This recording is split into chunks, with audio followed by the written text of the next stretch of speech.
We'll start right where we left off. I'll just have you bring the Jeep and put it right here again. And we'll finish with that floor and go from there.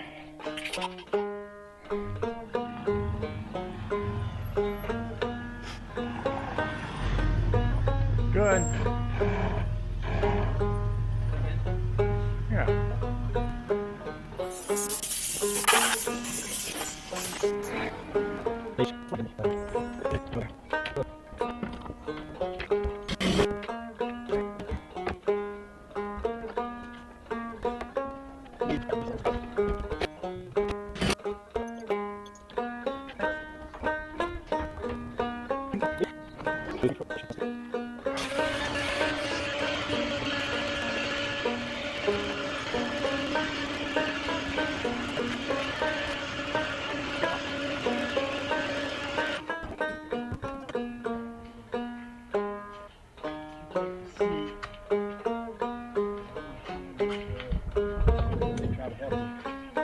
Find your way in here.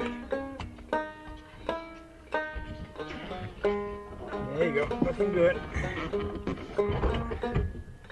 Now that wire that's sticking out, I'm just going to plug that in right quick. This is the one that we carefully disconnected the other day. That's hooked, and then this part goes over that bolt here.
Now I like the way that edge comes up. We can literally tie that right into the side of the car. What about back here? Does that fit well into that seat area back in there? It's missing that hole down in there. It's missing a hole? Yeah. That one way up. Let me come back there. Oh yeah, that should have been a lot wider. Okay, let's cut another one.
Thank you.